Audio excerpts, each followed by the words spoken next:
Bapak Ibu yang saya kasih, berjumpa kembali. Senang sekali bisa menyapa dengan Anda melalui pengajaran-pengajaran firman Tuhan. Banyak kebenaran-kebenaran yang saya rindu untuk di-sharingkan dengan Bapak Ibu. Sebelum kita masuk firman Tuhan, kita akan berdoa, mohon Tuhan Yesus pimpin kita. Di dalam nama Tuhan Yesus Kristus kami berdoa. Tuhan, Engkau Allah kami yang hidup, Juru Selamat kami yang tidak dibatasi oleh ruang dan waktu. Engkau adalah Roh Kudus yang menyertai dimanapun kami berada. Karena itulah melalui ibadah live streaming yang bisa di-download, yang bisa ditonton di seluruh dunia, kerinduan hamba-Mu adalah agar kebenaran ini bisa diberitakan sampai ke ujung bumi. Inilah satu teknologi ciptaan manusia yang Engkau karuniakan otak-otak yang begitu brilian untuk bisa menyampaikan kebenaran firman-Mu sampai ke seluruh pelosok negeri. Terima kasih Tuhan, kami siap mendengarkan kebenaran-Mu. Engkau bersabda dan Roh Kudus yang akan menyertai, membuka hati, pikiran, dan mata kami, sehingga kebenaran ini dapat kami jadikan pegangan dalam kehidupan berjemaat. Di dalam nama Yesus Kristus, kami siap mendengarkan kebenaran ini. Amin. Bapak Ibu, tema yang akan saya kupas hari ini cukup menarik. Ke gereja mencari kebenaran firman atau melihat figur pendetanya. Ini adalah satu topik yang mengajak kita untuk melakukan satu introspeksi. Beberapa waktu yang lalu saya sudah menyampaikan satu tema firman Tuhan, cara membedakan mujizat dari Tuhan atau dari setan. Saya akan ulang sedikit tema tersebut supaya bisa nyambung dengan khotbah saya hari ini. Karena ada hubungan yang cukup erat antara tema itu dengan khotbah hari ini. Cara membedakan mujizat dari Tuhan atau dari setan ada 3 sesi. Yang sesi pertama ada 2 sub pokok pembahasan. Tujuan dari mujizat dan 2 sumber mujizat. Ketika Tuhan melakukan mujizat pasti punya tujuan. Ketika setan melakukan mujizat pasti punya tujuan. Sedangkan sumber mujizat itu ada 2. Ada dari Tuhan, ada dari setan. Nah kadang-kadang hasil dari mujizat tersebut bisa sama. Ketika Musa lemparkan tongkat jadi ular, tukang-tukang sihir Firaun lemparkan tongkat juga jadi ular. Tongkat menjadi ular, sebatang kayu kering akhirnya menjadi makhluk hidup, punya darah, mempunyai daging, mempunyai nyawa, dan bisa bergerak. Itu hal yang luar biasa, mujizat besar. Tapi bukan hanya Tuhan yang bisa lakukan, setan pun sanggup lakukan persis seperti yang Tuhan lakukan. Musa mengubah air putih yang bening diubah menjadi darah, menjadi merah, kental, bau anyir, punya susunan kimia darah. Ternyata tukang sihir Firaun pun sanggup lakukan hal yang sama. 2 sumber mujizat, tapi masing-masing punya tujuan. Tuhan ingin tunjukkan bahwa keberadaannya, kuasanya. Setan pun ingin tunjukkan keberadaannya agar manusia menyembah setan. Topik yang kedua, mujizat iblis melalui nabi palsu. Mujizat harus disertai kebenaran. Nabi palsu, mereka juga bisa lakukan mujizat, bahkan yang lebih dahsyatnya lagi, mereka melakukan tanda mujizat dalam nama Yesus. Dicatatkan di Matius pasal yang ke-24 ayat 4 sampai ayat ke-5, 23 sampai 24. Bahwa nabi-nabi palsu melakukan tanda mujizat dalam nama Yesus. Mereka mengaku utusan Yesus, tapi mereka itu adalah nabi-nabi palsu. Karena itu untuk menguji apakah mujizat dari Tuhan atau dari setan, lihat kembali apakah ajarannya Alkitabiah. Lalu yang ketiga, lalu bagaimana jika seorang pendeta jika ajarannya tidak Alkitabiah tapi bisa melakukan mujizat? Nah itu ada kemungkinan Tuhan izinkan terjadi. Tapi dengan catatan bahwa kehidupan pendeta itu baik, kudus, karakternya baik, pelayanannya sungguh-sungguh, walaupun belum temukan kebenaran yang Alkitabiah.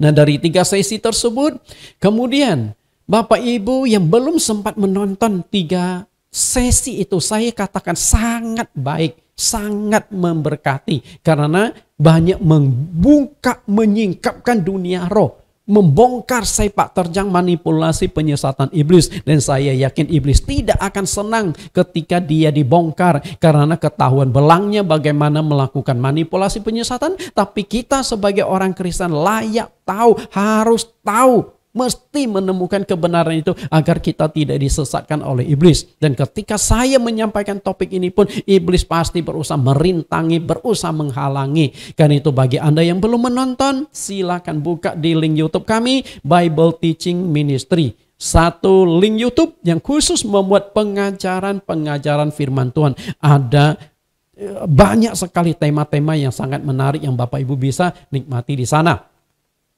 Nah, dari tema tersebut di dunia roh, dari 3 cara membedakan mujizat dari Tuhan atau setan, dari 3 sesi itu lalu saya bangun 1 sesi lagi dengan tema fenomena pendeta naik turun sorga. Nah, ini juga sangat menarik.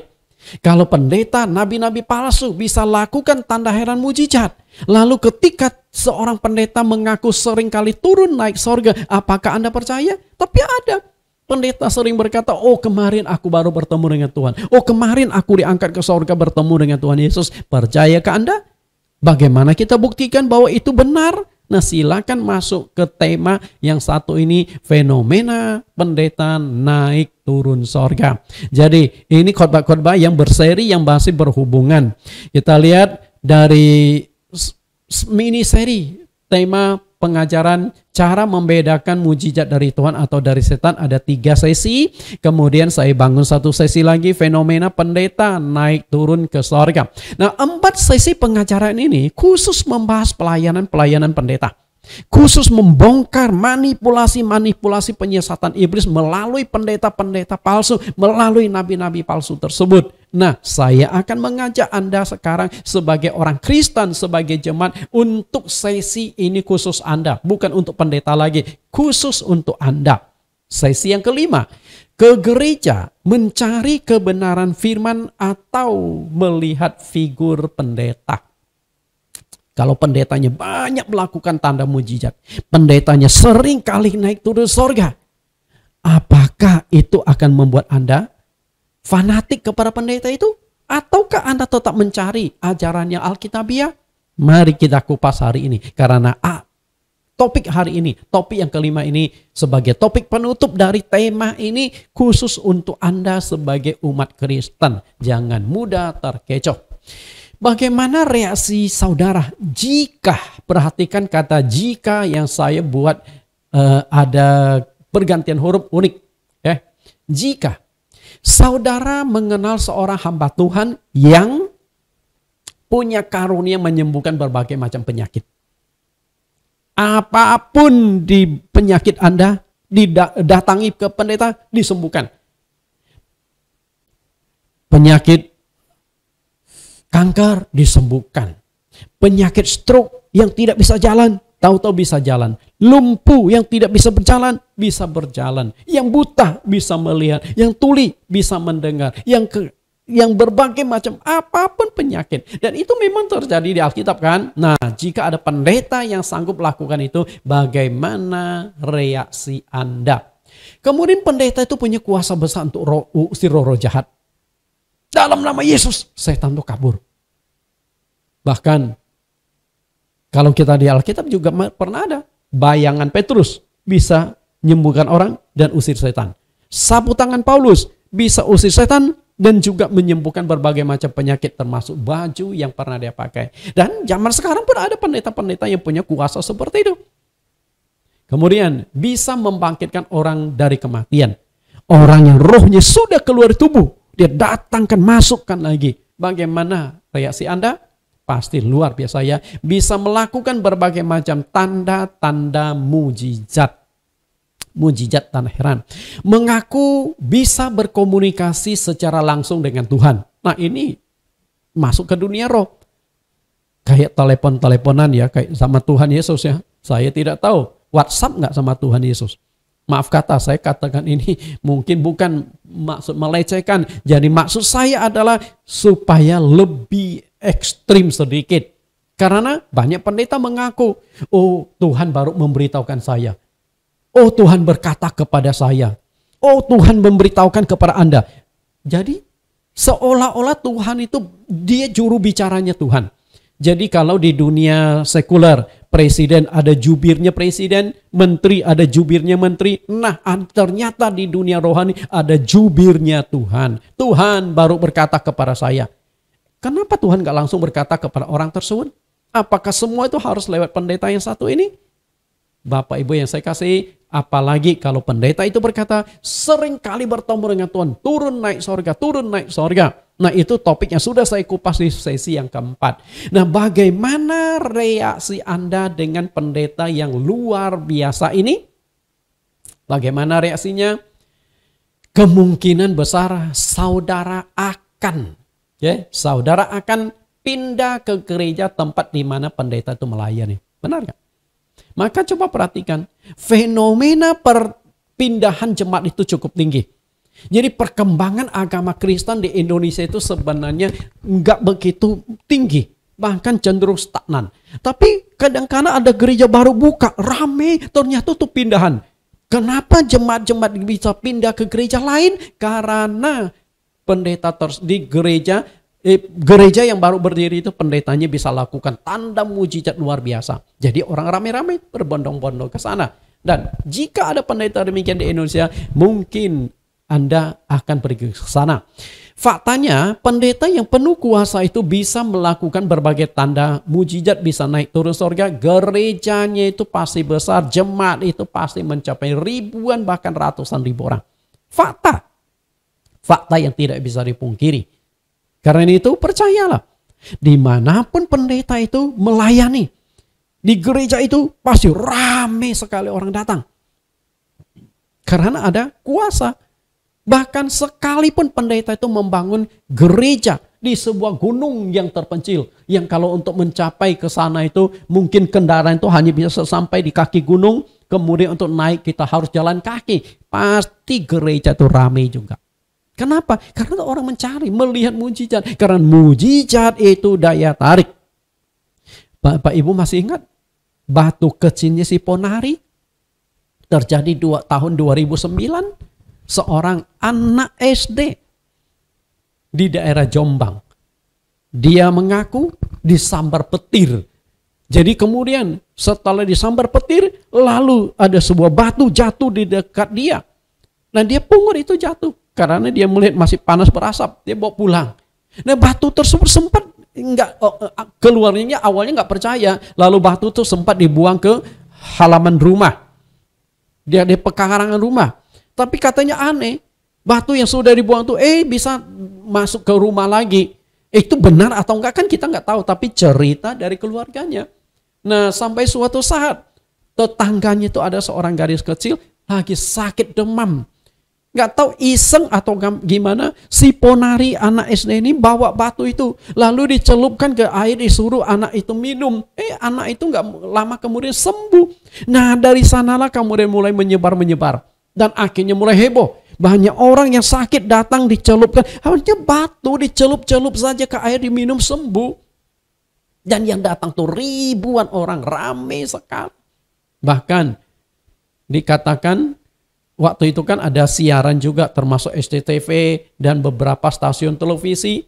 Diprediksi saat itu karena banyak yang datang kan mulai dong dibuka kolekte lah. Enggak dipaksa, masing-masing orang sumbang sesuai dengan kerelaan Anda. Katanya dalam satu hari itu bisa mendapat pemasukan sampai 100 juta rupiah. Bayangkan sebuah batu kecil anak SD bisa mendatangkan ribuan orang ke kampung kecil, kampung yang kumuh. Nah demikian pula pendeta. Ketika pendetanya penuh dengan kuasa, dia membangun sebuah gereja di puncak gunung yang sulit dijangkau, pasti rame. Karena apa? Mujizat itu daya tarik. Anda akan gereja itu. Apalagi kalau punya gerejanya di kota besar. Fasilitas gedungnya mewah, fasilitasnya lengkap, AC-nya dingin, sound systemnya bagus, lalu pendetanya banyak melakukan tanda mujizat. Percayalah gereja itu akan tumpah ruah jemaatnya. Salah satunya adalah Anda. Karena mungkin Anda termasuk orang yang melihat figur pendeta. Yang kedua, Anda pasti bangga dan fanatik sekali kepada pendeta tersebut.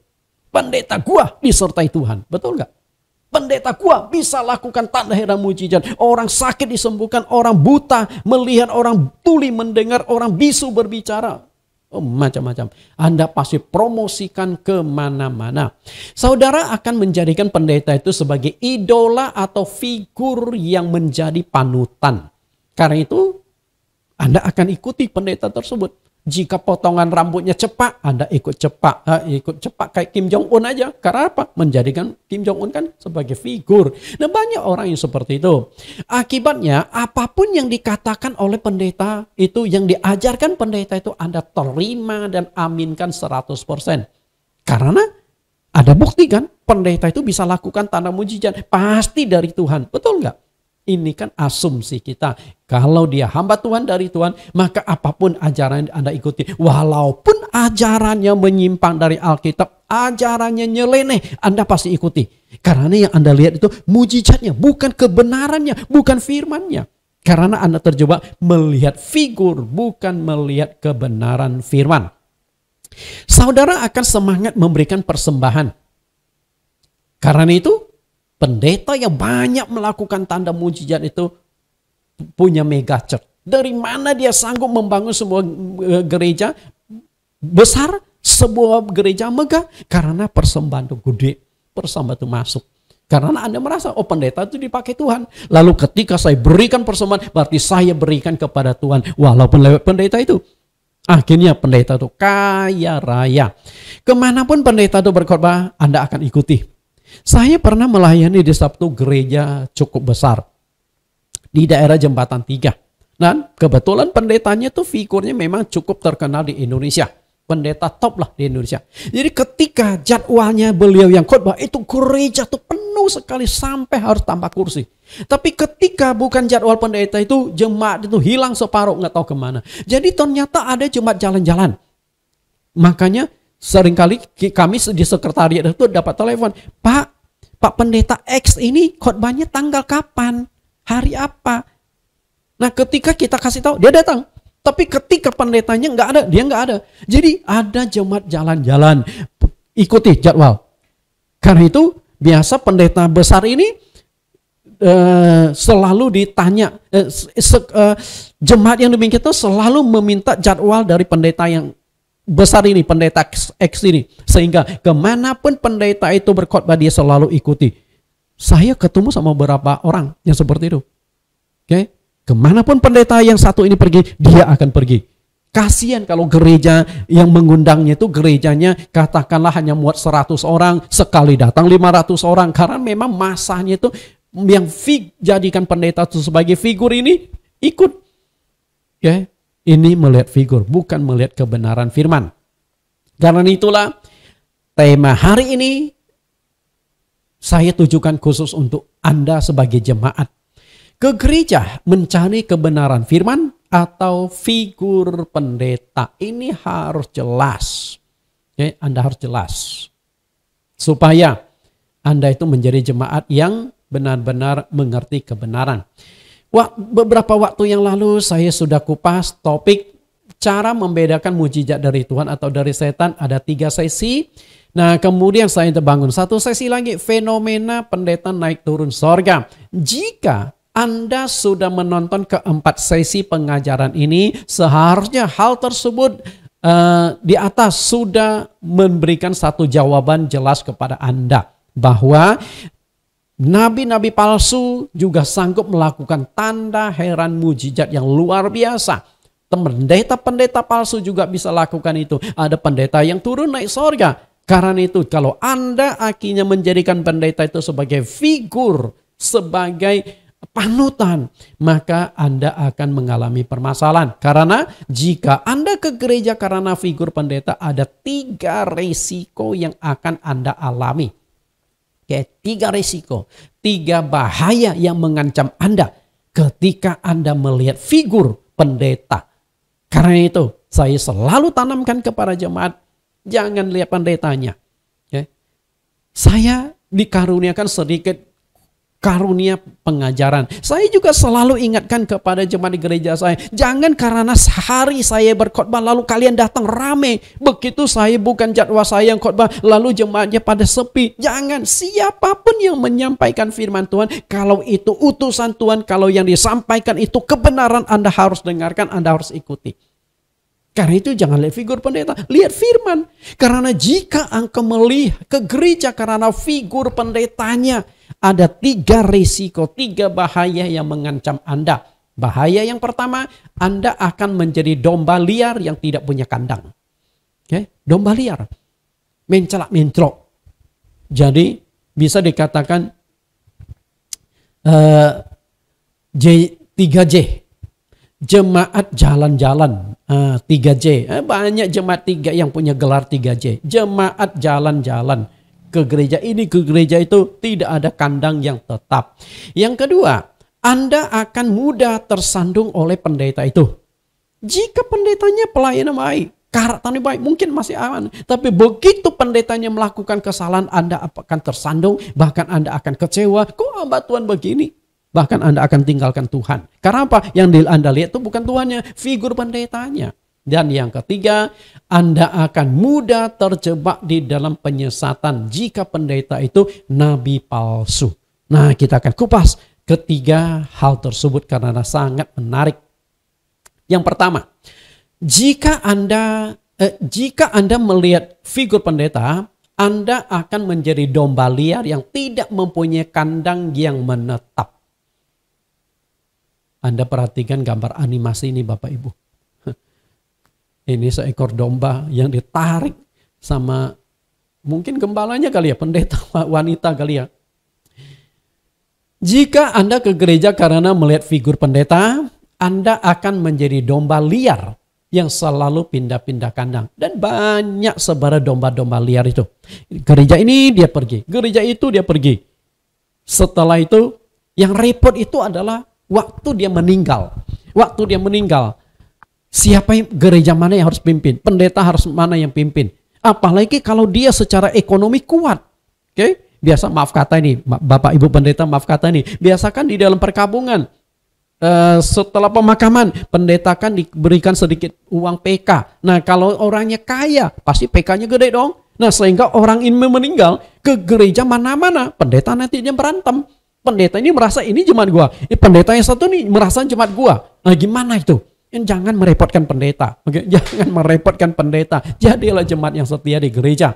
Lalu tiap kali muncul seorang pendeta yang punya kuasa melakukan tanda mujizat melebihi pendeta sebelumnya, Anda akan pindah lagi. Oke? Ini kan fenomena. Anda pindah ke gereja nih karena pendetanya ada kemampuan yang membuat Anda takjub. Lalu suatu hari muncul seorang pendeta yang lebih hebat dari ini. Lalu Anda akan pindah lagi. Sampai kapan Anda akan pindah? Sampai kapan Anda akan memiliki kandang domba yang tetap? Di mana harus Anda bertumbuh. Karena itulah seorang jemaat itu harus punya kandang yang tetap. Jangan pindah-pindah kandang. Carilah kandang milik Tuhan. Tuhan Yesus sering memberikan pengajaran tentang domba sebagai kiasan bagi umat Kristen atau pengikut Tuhan Yesus sendiri. Nah jadi ketika Yesus jelaskan tentang domba-domba, tentu yang namanya domba tidak terpisahkan dengan kandang domba. Dan domba itu harus memiliki kandang yang tetap untuk bisa digembalakan. Kita akan lihat Yohanes 10 ayat yang ke-16. Karena Yesus berbicara tentang domba dan kandang domba di sana. Bagaimana ayat tersebut kita akan kupas lebih tajam supaya Bapak Ibu tahu bahwa sebagai seorang jemaat, sebagai domba Tuhan, Anda harus setia di kandang domba Tuhan. Perhatikan ayat ini sangat menarik karena ada 2 macam kandang. Lihat figur Yesus, bukan figur pendeta. Perhatikan kata Yesus, figur Yesus. Karena kadang-kadang kita bisa terjebak yang kita figur, yang kita jadikan panutan, yang kita lihat, yang kita cari di gereja. Bukan karena Yesus tapi karena figur pendeta. Kenapa demikian? Yang sudah bagian awal saya jelaskan. Karena pendetanya penuh dengan kuasa besar. Pendetanya melakukan tanda heran mujizat. Pendetanya turun naik ke sorga. Nah itu dia. Jangan salah. Yohanes 10:16. Ada lagi padaku domba-domba lain yang bukan dari kandang ini. Domba-domba itu harus kutuntun juga dan mereka akan mendengarkan suaraku dan mereka akan menjadi satu kawanan dengan satu gembala. Bapak Ibu perhatikan ayat ini karena ayat ini saya akan kupas lebih tajam. Yesus berkata, bukan dari kandang ini. Anda tangkap nggak? Bahwa di dalam ayat ini ada dua macam kandang domba. Oke? Ada dua macam kandang domba. Sedangkan Yesus berkata, ada padaku domba-domba lain yang bukan dari kandang ini. Berarti Tuhan Yesus itu memiliki sebuah kandang domba. Tapi ada kandang-kandang domba yang lain yang bukan milik Tuhan. Kandang-kandang domba milik manusia, milik orang tertentu. Ini dua macam kandang. Karena itu Anda jangan salah masuk kandang. Ini masuknya ke kandang domba Tuhan atau ke kandang yang lain. Kemudian tentu kandang yang lain ini ada domba-dombanya dan juga ada gembalanya. Nah, masalahnya adalah apakah gembala dan kandang domba itu adalah milik Tuhan? Apakah gembalanya itu utusan Tuhan? Apakah Tuhan juga mengakui kandang domba itu? Nah, itu yang perlu Anda analisa secara mendalam, secara tajam. Lalu kata yang kedua perhatikan. Yesus berkata, domba-domba itu harus kutuntun juga. Dituntun. Nah, bukan berarti Tuhan Yesus datang menggembalakan domba itu, enggak. Masalahnya di sini adalah, perhatikan kata kedua, mereka akan menjadi satu kawanan dengan satu gembala. Satu kawanan, berarti Tuhan itu hanya punya satu kandang domba, Tuhan punya satu kawanan domba. Nah, ini milik Tuhan, gereja milik Tuhan. Tapi ada gereja lain. Nah, di gereja lain itu ada domba-domba Tuhan yang sudah Tuhan pilih menjadi dombanya, tapi salah masuk kandang. Bisa tangkap Anda? Karena itu Tuhan Yesus mengingatkan agar Anda jangan salah masuk kandang. Karena Tuhan tidak mengakui kandang itu. Kenapa Tuhan tidak mengakui kandang itu? Artinya tidak semua gereja itu milik Tuhan. Tidak semua gereja itu diakui oleh Tuhan. Pasti Tuhan punya alasan kenapa dia tidak mengakui gereja tersebut. Alasannya akan saya kupas di bagian bawah ini. Tapi ada yang domba-domba Tuhan yang salah masuk kandang. Karena itulah domba yang salah masuk kandang itu karena dia tidak tahu. Tapi karena dia adalah domba-domba pilihan Tuhan, Tuhan akan tuntun masuk ke kandang domba Tuhan, satu kawanan dengan satu gembala. Siapakah gembalanya? Yesus Kristus, sang gembala agung itu. Bapak Ibu yang saya kasih. Nah, jika Anda melihat figur pendeta hanya karena dia punya kuasa, bisa-bisa Anda masuk kandang yang salah. Karena belum tentu kandang yang bukan milik Tuhan itu tidak ada daya tarik. Bisa saja kandang bukan milik Tuhan itu karena banyak mujizat-mujizat terjadi di sana. Lalu Anda pergi ke sana, Anda terjebak. Karena itulah banyak domba salah masuk kandang. Karena itu sebagai umat Kristen, sebagai jemaat, Anda harus tahu saya mestinya masuk kandang mana. Demikian pula melalui khotbah ini saya mau ingatkan kepada jemaat GCC, Jesus Christ Community. Kalau GCC ini adalah kandang domba Tuhan, marilah kembali aktif di ibadah di sini. Tapi kalau Anda merasa bahwa ini bukan kandang domba Tuhan, bukan gereja milik Tuhan, silakan Anda pergi dari gereja GCC. Saya tidak membuat Anda figur ke saya, tapi saya ingin membuat Anda tuh patokannya itu mencari kebenaran. Patokannya mencari kebenaran. Jika di GCC ada kebenaran, Anda masuklah ke kandang domba itu. Karena itu adalah domba Tuhan. Sangat-sangat penting. Kita lihat lebih jauh. Ciri khas kandang domba Tuhan itu seperti apa? Jika di dunia ini ada dua kandang atau dua gereja yang sama-sama mengaku milik Tuhan dan ada kebenaran, maka hanya ada 3 kemungkinan.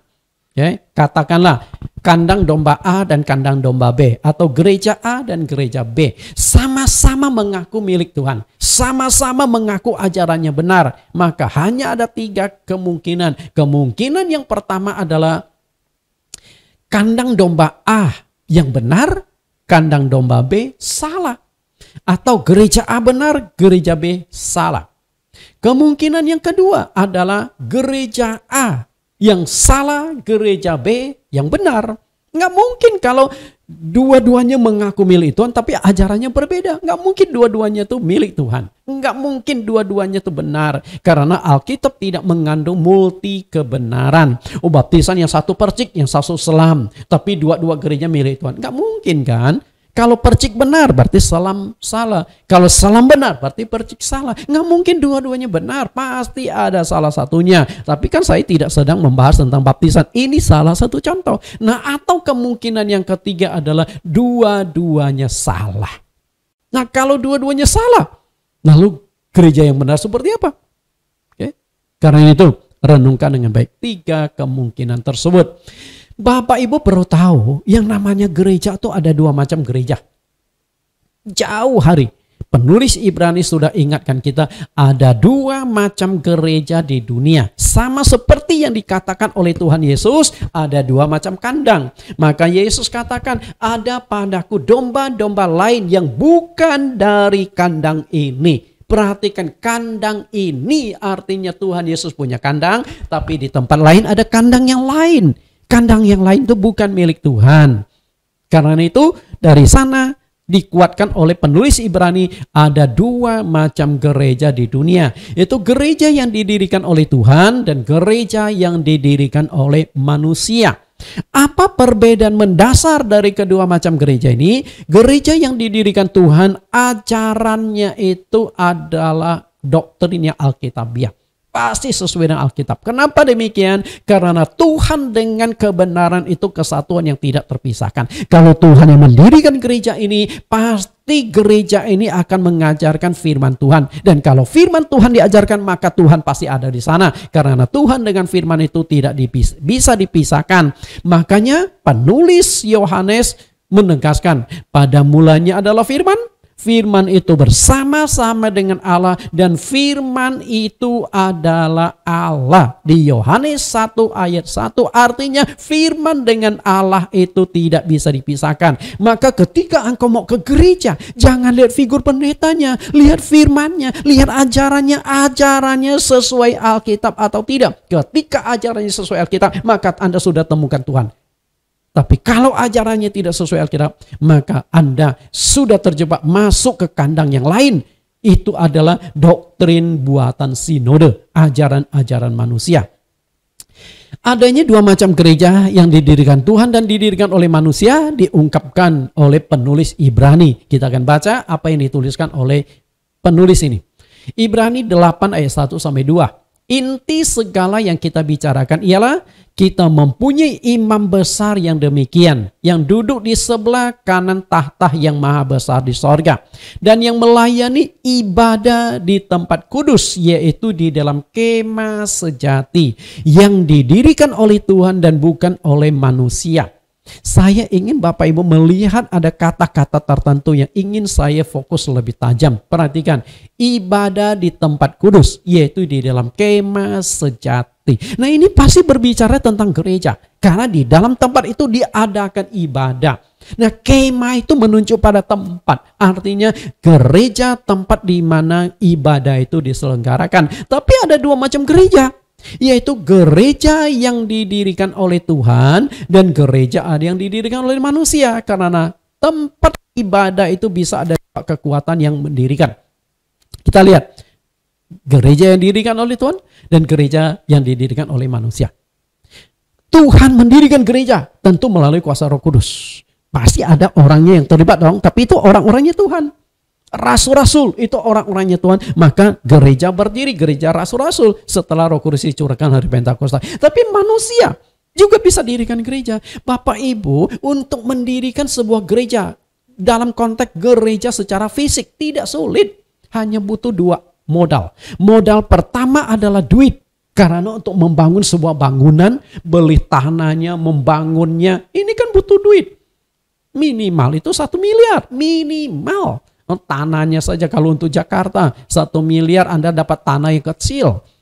Kalau Anda mau dapat tanah sekitar tanah standar lah, katakanlah 500 meter untuk sebuah gereja, Anda tuh harus punya duit persiapan dari tanah sampai dibangun minimal 10 miliar. Tapi banyak pengusaha Kristen yang bisa. Nah, yang model kedua adalah koneksi dengan pemerintah dan masyarakat. Karena jika gereja fisik sudah bangun tidak dapat izin, kan nggak mungkin. Anda nggak bisa pakai. Karena itu kalau Anda punya duit dan punya koneksi, Anda bisa bangun gereja itu. Banyak. Di Kemayoran ada sebuah gereja besar. Pada itu jalur hijau. Tapi karena pendetanya, itu figur pendeta yang cukup punya duit karena banyak orang-orang kaya di baliknya. Dan juga dia punya koneksi cukup kuat dengan pemerintahan. Karena mungkin banyak orang-orang kaya yang dekat dengan pejabat-pejabat pemerintah. Sehingga izin gereja keluar. Padahal saya lihat itu di dekatnya itu ada rumah ibadat agama lain. Padahal sudah ada aturan tidak boleh terlalu dekat ya. Nah Bapak Ibu yang saya kasih, kita lihat lebih tajam gereja yang didirikan oleh Tuhan. Gereja yang didirikan oleh Tuhan Yesus, ajarannya itu pasti Alkitabiah. Karena Tuhan dengan firman itu kesatuan yang tidak terpisahkan. Yang saya katakan di Yohanes 1 ayat 1. Sedangkan gereja yang didirikan oleh manusia adalah gereja yang ajarannya pasti doktrin manusia yang diajarkan. Maka Yesus katakan di Matius pasal 15 ayat yang ke-9, percuma mereka beribadah kepadaku, sedangkan ajaran yang mereka ajarkan ialah perintah manusia. Jadi kalau Anda salah masuk gereja, masuk ke gereja yang ajarannya itu doktrin manusia, doktrin sinode, Tuhan berkata percuma beribadah kepada Tuhan. Artinya Anda tidak dapat apa-apa. Kehadiran Anda ke dalam gereja tidak diperhitungkan Tuhan. Sayang, Anda padahal untuk ibadah mengorbankan 3 hal. Korban waktu, korban uang, korban tenaga. Tapi 3 pengorbanan Anda itu sia-sia karena Tuhan tidak berkenan. Karena itu Anda harus bisa membedakan 2 macam gereja, 2 macam kandang ini. Gereja yang didirikan oleh Tuhan punya ketegasan. Tidak akan menambah atau mengurangi firman Tuhan. Apapun yang Tuhan perintahkan di dalam firman-Nya akan dijalankan dengan baik. Tidak ditambah, tidak dikurangi. Sedangkan gereja yang didirikan oleh manusia, simbol plus minusnya itu bergeser menjadi ini. Oke, menjadi ini. Oke, dia menjadi kompromi. You mau dibaptis begini, baptis begitu, nggak apa-apa. Yang penting baptis, karena baptis hanya simbol. Perjamuan kudus mau pakai bahan apa? Ini itu, bahkan maaf kata ini, gara-gara COVID melanda dunia, melanda Indonesia, hampir 3 tahun tidak ada ibadah secara tatap muka, ibadah secara online. Lalu banyak pendeta juga melakukan perjamuan kudus lewat online. Lalu pendeta itu berkata, Bapak Ibu yang saat ini sedang beribadah, mengikuti ibadah Zoom, di rumah Anda ada apa? Ada wafer, ada pisang goreng, singkong rebus, tidak apa-apa. Anda pegang saat ini, pegang saat ini. Kita akan doakan supaya ini menjadi tubuh dan darah Tuhan, menjadi tubuh Tuhan. Kemudian, apa yang ada di rumahmu, yang di hadapanmu? Teh, kopi, Coca-Cola, Fanta, tidak apa-apa. Pegang itu, pegang. Karena kita akan doakan menjadi darah Yesus. Jadi kacau balau Bapak Ibu. Pisang goreng jadi tubuh Tuhan. Kopi atau Fanta jadi darah Tuhan. Apakah seperti itu? Tanpa kita sadar, kita terlalu nyeleneh, bahkan masuk ke dalam kompromi. Tidak apa-apa, ora opo-opo, meyo kwansi, mosyongkon. Oke? Berapa kacaunya begini? Karena itu memang pekerjaan setan seperti itu. Jadi gereja manusia adalah gereja yang doktrinnya penuh dengan kompromi. Tidak ada ketegasan. Padahal yang namanya firman Tuhan itu sangat jelas. Firman Tuhan tidak boleh ditambah-tambahi. Firman Tuhan tidak boleh dikurang-kurangi. Harus punya ketegasan. Karena firman Tuhan tidak boleh dimain-mainkan. Kita lihat penegasannya. Ulangan 4 ayat 2. Janganlah kamu menambahi apa yang kuperintahkan kepadamu, dan janganlah kamu menguranginya. Dengan demikian kamu berpegang pada perintah Tuhan Allahmu yang kusampaikan kepadamu. Perhatikan Bapak Ibu, firman Tuhan tidak boleh ditambah, firman Tuhan tidak boleh dikurangi. Yang tidak ada di Alkitab jangan dimasukkan, yang ada di Alkitab jangan dihilangkan. Nah, banyak gereja yang sudah menambah dan mengurangi firman Tuhan. Perjamuan kudus jadi kacau balau, baptisan jadi kacau balau. Dan salah satu yang sangat penting di Alkitab, pembasuhan kaki hilang, dikurangkan. Perhatikan kembali Yohanes pasal 13 ayat 1 sampai ayat 20 berbicara tentang basuh kaki. Nah, apakah basuh kaki sudah hilang? Sudah tidak perlu dijalankan? Untuk mendapatkan jawaban, Anda bisa masuk ke link YouTube Bible Teaching Ministry. Di sana ada topik khusus basuh kaki. Ada 5 sesi saya kupas tentang basuh kaki. Kira-kira masih perlu atau tidak? Kemudian hari Sabat. Hari Sabat itu hari apa? Hari Sabat itu adalah hari ibadah yang Tuhan tentukan dari perjanjian lama dan mestinya masih berlaku sampai zaman sekarang, yaitu hari Sabtu. Hari ibadah saja kita sudah ubah dari Sabtu menjadi hari Minggu. Ulangan 12 ayat 32.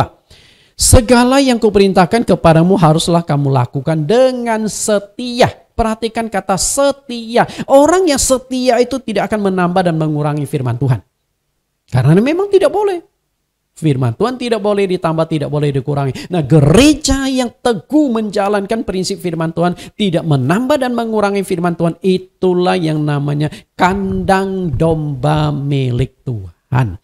Dan Tuhan akan tuntun kalau itu memang domba Tuhan. Karena itu, apakah Anda domba Tuhan? Kalau Anda itu domba Tuhan, Tuhan pasti tuntun masuk ke kandang ini. Saya banyak memberikan pengajaran-pengajaran di YouTube. Dan banyak banyak umat Kristen, bahkan termasuk juga hamba-hamba Tuhan, setelah melihat pengacara itu mereka tertarik akan datang. Karena itulah sampai sekarang sejak 2 tahun yang lampau, ketika saya aktif memberikan pengajaran-pengajaran lewat YouTube, sudah ada 21 pendeta yang saya baptis ulang. 21 pendeta yang dibaptis ulang. Bukan karena saya hebat, tapi karena mereka lihat ini ajaran Alkitabiah. Lalu dia cocokkan dengan baptisan yang diterima dulu. Ternyata masih beda Alkitab. Dia minta dibaptis. Nah, tanggal 3 September ini kami ada baptisan. Ada 2 pendeta juga yang sudah daftar minta dibaptis ulang. Bahkan juga ada 1 keluarga anggota TNI. Namanya Letkol X. Minta juga dibaptis ulang. Padahal beliau dinasnya di Palangkaraya karena menemukan pengajaran ini Alkitabiah. Padahal Letkol itu ternyata juga aktif dalam pelayanan, banyak memberitakan Injil, banyak baptis orang. Karena itulah waktu ketemu dengan saya dia berkata, Pak Nathan, saya harus mengaku dosa karena saya sudah baptis banyak orang, tapi baptisan yang saya jalankan berbeda dengan apa yang saya baru fahami yang Bapak jelaskan di Alkitab itu.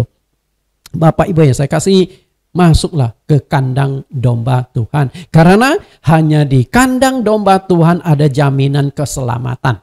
Kandang domba yang tidak diakui Tuhan, otomatis tidak ada jaminan keselamatan. Kita lihat Yohanes 10 ayat yang ke-26. Tadi kita sudah baca Yohanes 10 ayat yang ke-16. Ada padaku domba-domba lain yang bukan dari kandang ini. Domba-domba itu harus kutuntun juga supaya mereka menjadi satu kawanan dengan satu gembala. Nah, ini adalah lanjutannya di ayat 26. Tetapi kamu tidak percaya karena kamu tidak termasuk domba-dombaku.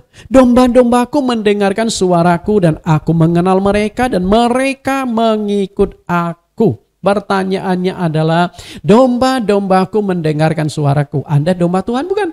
Nah, kalau Anda itu domba Tuhan, Anda pasti mendengarkan suara Tuhan. Pengajaran-pengajaran di YouTube saya setelah tonton orang, akhirnya mereka mencari dan ingin dapatkan kebenaran ini. Itu suara Tuhan, suara kebenaran. Nah, di kandang domba milik Tuhan ada suara Tuhan.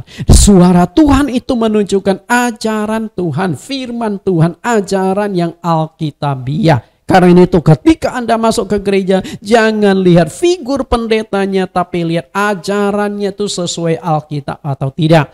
Karena itu ketika saudara melihat figur pendeta, apalagi kalau pendetanya itu banyak melakukan tanda heran mujizat penuh dengan kuasa, jangan Anda terjebak. Karena Mesias-Mesias palsu dan nabi-nabi palsu juga sanggup melakukan tanda heran dan mujizat yang luar biasa. Tapi ajarannya bermasalah.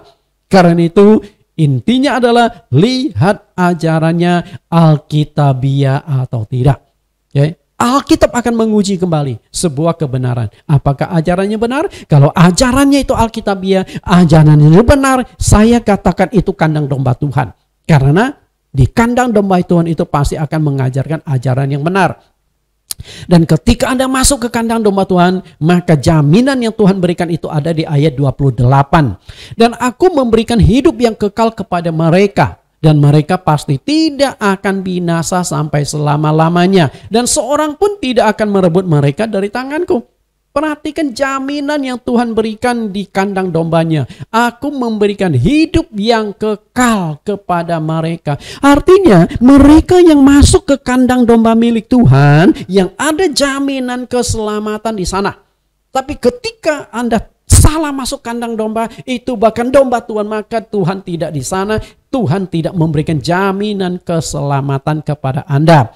Karena itu di kandang domba Tuhan ada ajarannya Alkitabiah, ada firman Tuhan, maka ada jaminan keselamatan bagi domba-domba yang ada di kandang itu. Karena itu keselamatan bukan ditentukan oleh tanda mujizat.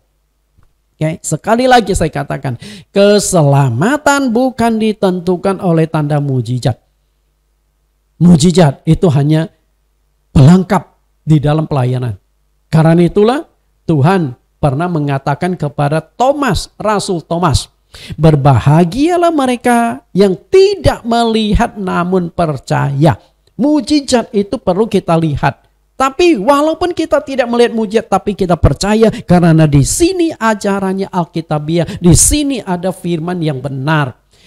Yang kedua, itu bahaya yang pertama ya.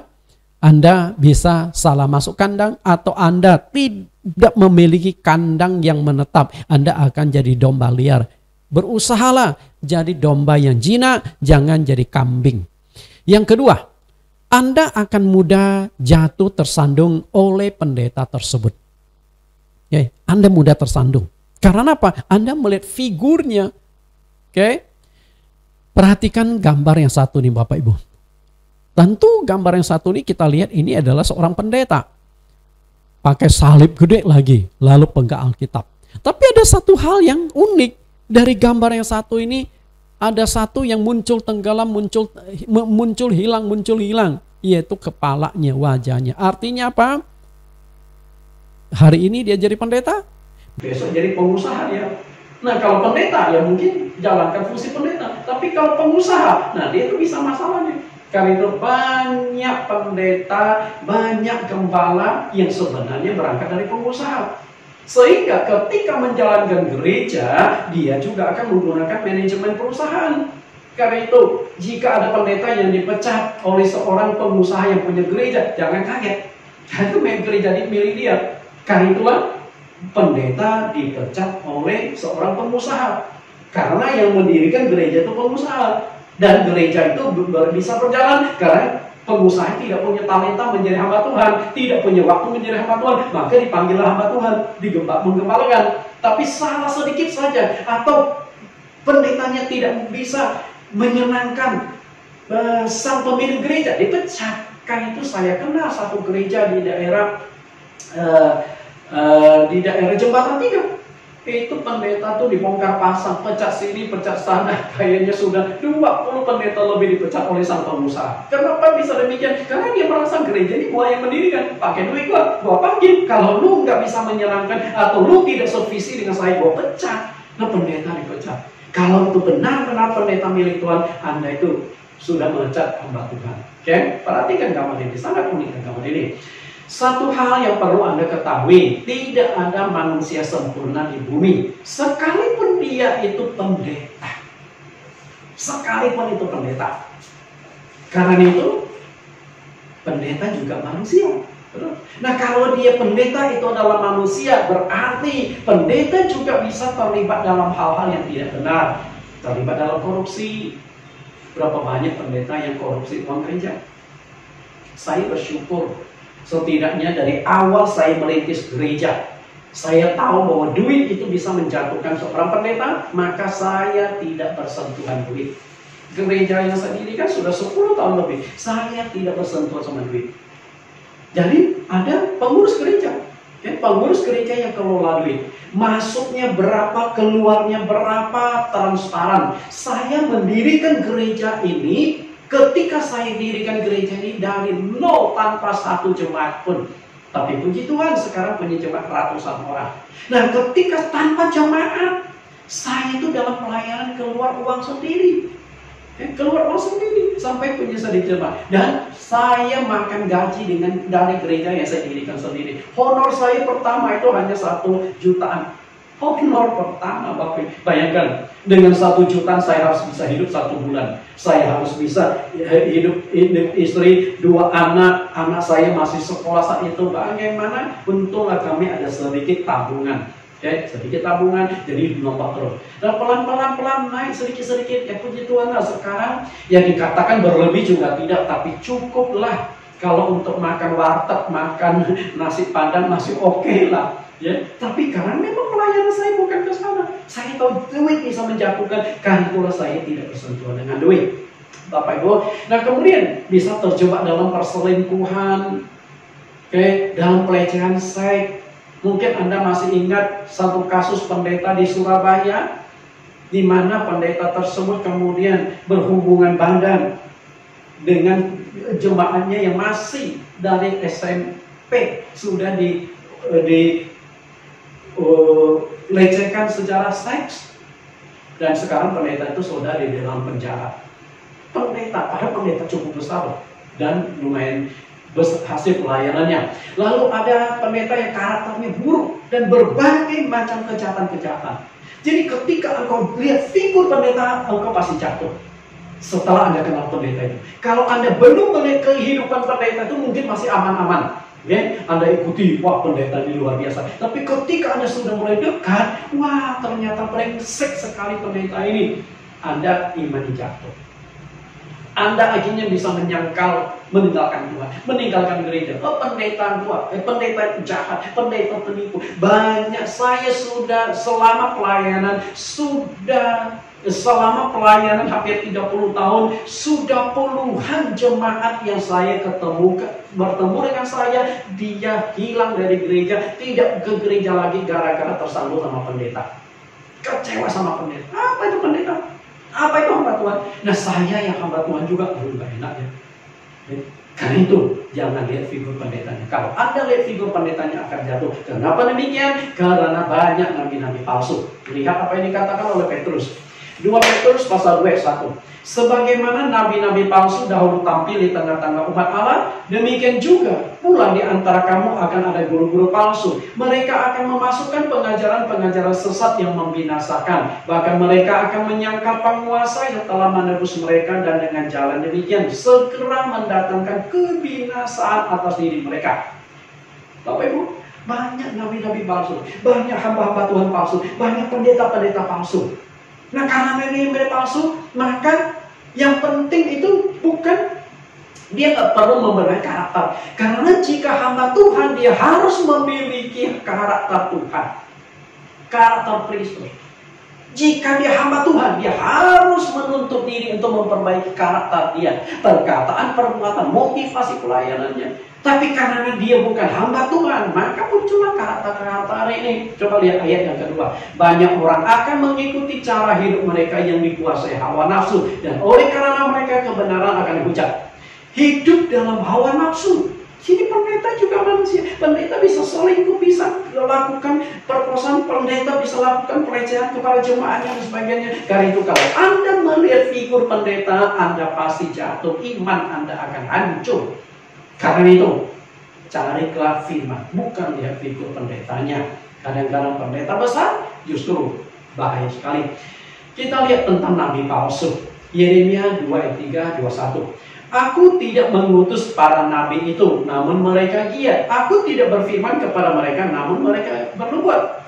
Banyak nabi-nabi palsu muncul di dalam perjanjian lama. Tapi nabi-nabi tersebut bukan utusan Tuhan. Dia tidak dipakai Tuhan, tapi mereka aktif pelayanan, aktif bernubuat, aktif mengajar. Bukan hamba Tuhan. Kemudian ayat 16. Beginilah firman Tuhan semesta alam. Janganlah dengarkan perkataan para nabi yang bernubuat kepadamu. Mereka hanya memberikan harapan yang sia-sia kepadamu dan mengungkapkan penglihatan rekan hati mereka sendiri dan bukan apa yang datang dari mulut Tuhan.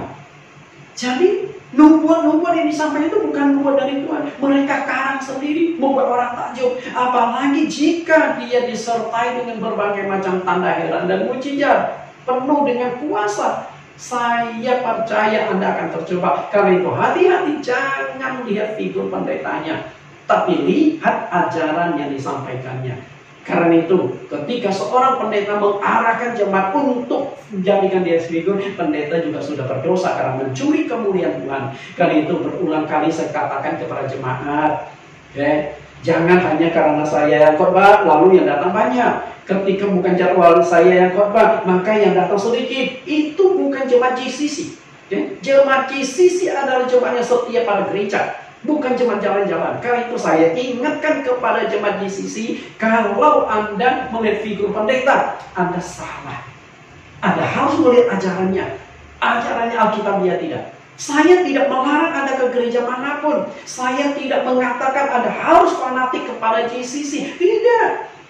Kalau ajaran GCC Alkitabiah itu kandang domba milik Tuhan. Tapi kalau Anda merasa ajarannya tidak sesuai Alkitab, melenceng dari itu, silakan Anda cari kandang domba yang lain. Karena saya hanya memberikan pengajaran yang sesuai Alkitab. Tapi kalau menurut Anda tidak Alkitabiah, silakan Anda cari kandang yang lain. Bapak Ibu yang saya kasih. Yang ketiga, Anda akan mudah disesatkan oleh pendeta itu. Ketika yang Anda lihat itu bukan ajaran, bukan firman, lalu yang lihat Anda adalah figurnya, Anda akan mudah disesatkan. Tuhan Yesus sering mengingatkan kita agar waspada terhadap segala penyesatan. Waspada terhadap segala penyesatan. Lihat Matius 24 ayat 4. Matius 24 ayat yang keempat. Jawab Yesus kepada mereka, waspadalah, supaya jangan ada orang yang menyesatkan kamu. Jadi Tuhan Yesus katakan, waspada, jangan ada orang yang menyesatkan kamu. Lalu siapa yang menyesatkan kita? Pasti bukan dari agama lain, bukan pemimpin agama lain. Anda tidak akan tersesatkan oleh mereka. Tapi yang berpotensi menyesatkan kita itu justru dari intern. Ketika pendeta itu pegang Alkitab penuh dengan mujizat, maka mereka gampang sekali. Ayat 5. Sebab banyak orang akan datang dengan memakai namaku dan berkata, akulah Mesias, dan mereka akan menyesatkan banyak orang. Jika Anda melihat figur pendeta, Anda mudah sekali tersesatkan. Apalagi kalau pendeta itu penuh dengan tanda heran, penuh dengan mujizat-mujizat besar. Karena salah satu pelayanan yang dilakukan oleh Mesias-Mesias palsu, nabi-nabi palsu, hamba-hamba Tuhan yang palsu akan disertai dengan tanda-tanda mujizat. Dengan kata lain, penyesatan itu didukung oleh mujizat-mujizat yang dahsyat. Mujizat-mujizat yang dahsyat.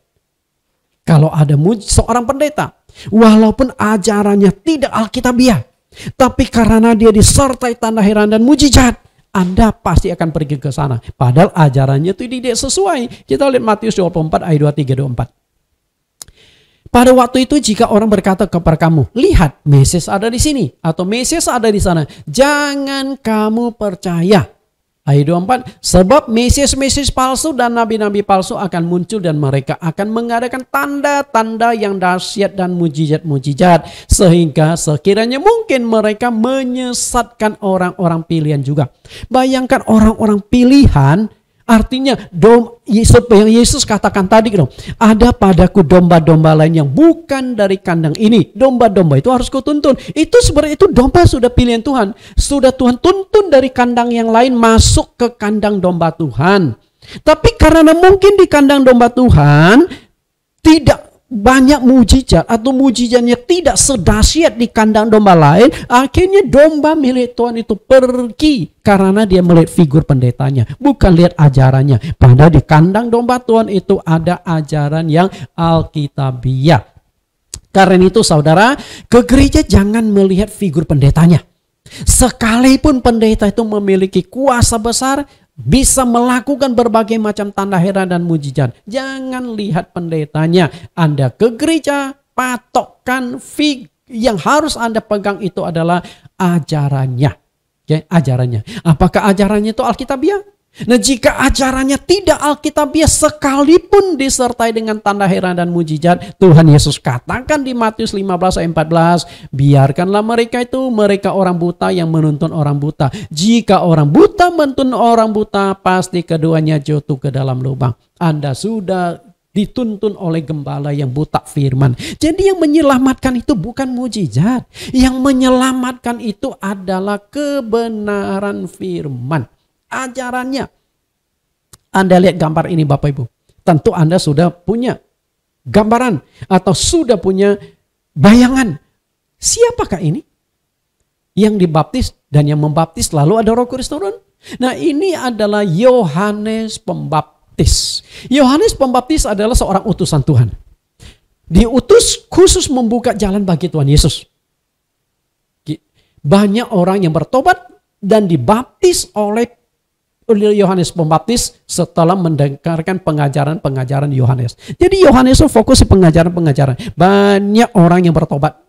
Banyak orang yang hidupnya dipulihkan. Bahkan Tuhan Yesus sendiri pun datang kepada Yohanes Pembaptis, minta dibaptis di Sungai Yordan. Dengan kata lain, pelayanan Yohanes Pembaptis itu sungguh dahsyat. Pelayanannya luar biasa. Tapi Anda harus tahu satu hal. Anda harus tahu satu hal, ternyata Yohanes Pembaptis itu tidak pernah lakukan tanda mujizat. Mungkin Anda akan kaget ya. Dia tidak pernah lakukan tanda mujizat. Coba Anda baca di Alkitab. Cek di Alkitab, mujizat apa yang pernah dilakukan oleh Yohanes Pembaptis? Tidak ada. Tapi kita lihat pelayanan dia itu loh, pengajarannya itu loh. Sampai Tuhan Yesus pun kagum, sampai Tuhan Yesus pun datang dibaptis oleh Yohanes Pembaptis. Padahal Tuhan Yesus lebih besar dari Yohanes Pembaptis. Maka ketika Yesus datang kepada Yohanes Pembaptis, minta dibaptis oleh Yohanes Pembaptis kaget dan berkata, engkau yang datang kepadaku untuk dibaptis, justru aku yang harus dibaptis oleh engkau. Tapi Yesus berkata, kita akan genapi memang kehendak Tuhan. Kita lihat Yohanes tidak pernah melakukan mujizat. Bukti ayatnya Yohanes 10 ayat 40-41. Kemudian Yesus pergi lagi ke seberang Yordan, ke tempat Yohanes Pembaptis membaptis dahulu. Lalu ia tinggal di situ. 41, dan banyak orang datang kepadanya dan berkata, Yohanes memang tidak membuat satu tanda pun, tetapi semua yang pernah dikatakan Yohanes tentang orang ini adalah benar. Perhatikan kata ini, Yohanes tidak pernah membuat satu tanda pun.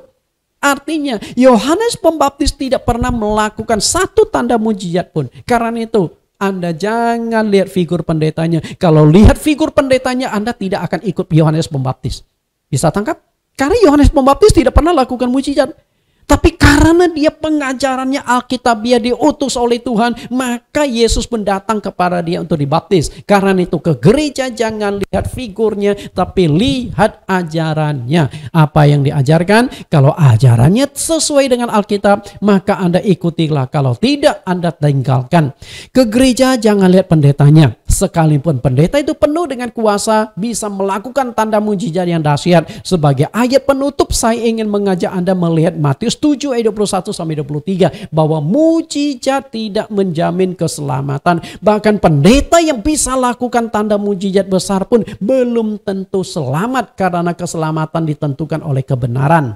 Kita lihat Matius 7 ayat 21. Bukan setiap orang yang berseru kepadaku Tuhan, Tuhan akan masuk ke dalam kerajaan sorga.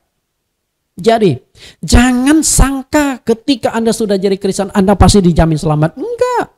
Lalu bagaimana supaya kita bisa diselamatkan? Melainkan dia yang melakukan kehendak Bapakku yang di sorga. Orang yang bisa selamat adalah orang yang melakukan kehendak Bapa. Kehendak Allah itu apa? Ada di Alkitab. Kehendak Allah itu firman. Orang yang menjalankan firman Tuhan, yang mentaati firman Tuhan yang akan memperoleh keselamatan. Mujizat tidak menjamin keselamatan. Lihat ayat 22. Pada hari terakhir banyak orang akan berseru kepadaku, Tuhan, Tuhan, bukankah kami bernubuat demi namamu dan mengusir setan demi namamu dan mengadakan banyak mujizat demi namamu juga? Di ayat yang ke-22. Ini adalah pelayanan yang luar biasa. Ini bukan pendeta kecil. Bukan pendeta kecil lagi, tapi pendeta besar yang punya banyak jemaat. Dan bukan pendeta abal-abal. Ini pendeta kaliber dunia. Bisa usir setan. Sebelum dia datang, setan sudah kabur duluan. Oh, gimana nggak dahsyat? Bisa lakukan tanda mujizat yang luar biasa. Semua itu dilakukan dalam nama Tuhan Yesus. Dan juga bisa bernubuat. Jadi ini hamba Tuhan yang dipakai luar biasa. Bapak Ibu, pendeta yang tidak bisa melakukan mujizat saja percaya masuk surga. Apalagi pendeta yang bisa lakukan tanda heran yang mujizat. Lebih yakin lagi, jika pendeta yang tidak bisa bermujizat 100% yakin masuk surga karena ajarannya, lalu pendeta yang satu ini karena mujizatnya, dia bukan 100% tapi 1000% percaya masuk surga. Jemaat-jemaat yang ikut figur pendetanya percaya 1000%. Pendeta gua masuk surga. Gua ikut pendeta ini pasti masuk surga karena dia disertai tanda mujizat. Tapi tunggu dulu, kita lihat jawaban Tuhan. Ayat 23. Pada waktu itulah aku akan berterus terang kepada mereka dan berkata, aku tidak pernah mengenal kamu. Nyala daripada aku kamu sekalian pembuat kejahatan. Ternyata pendeta yang banyak melakukan tanda mujizat tersebut tidak selamat. Karena itu keselamatan ditentukan oleh kebenaran, bukan ditentukan oleh mujizat. Yohanes Pembaptis tidak melakukan satupun tanda mujizat, tapi ajaran Yohanes Pembaptis itu dari Tuhan. Karena dia diutus oleh Tuhan. Tuhan Yesus memberkati. Kita tundukkan kepala kita. Di dalam nama Tuhan Yesus kami berdoa.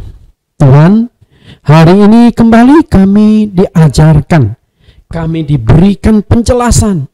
Pengajaran yang sangat penting bahwa kami ke gereja jangan karena melihat figur pendeta. Ketika kami melihat figur pendeta ada 3 bahaya yang akan mengancam kami. Yang pertama, kami akan menjadi domba liar yang tidak punya kandang menetap. Yang kedua, kami akan mudah tersandung dan jatuh karena melihat figur pendeta yang kami kagumi ternyata kehidupannya tidak seperti yang kami bayangkan. Mereka juga manusia yang penuh dengan kekurangan dan dosa. Yang ketiga, kami mudah sekali tersesatkan.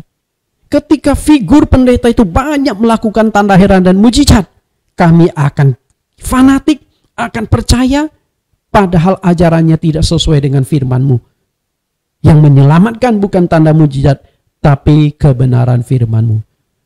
Kami bersyukur Engkau sudah singkapkan kebenaran yang sangat penting ini. Dan hamba-Mu berdoa untuk seluruh jemaat GCC, simpatisan GCC, dan bahkan umat Kristen dimanapun mereka berada. Kebenaran ini semoga tertanam dalam hati mereka, sehingga mereka menjadi domba-domba milik Engkau yang masuk ke dalam kandang-Mu. Terima kasih Tuhan. Di dalam nama Yesus Kristus kami berdoa. Amin.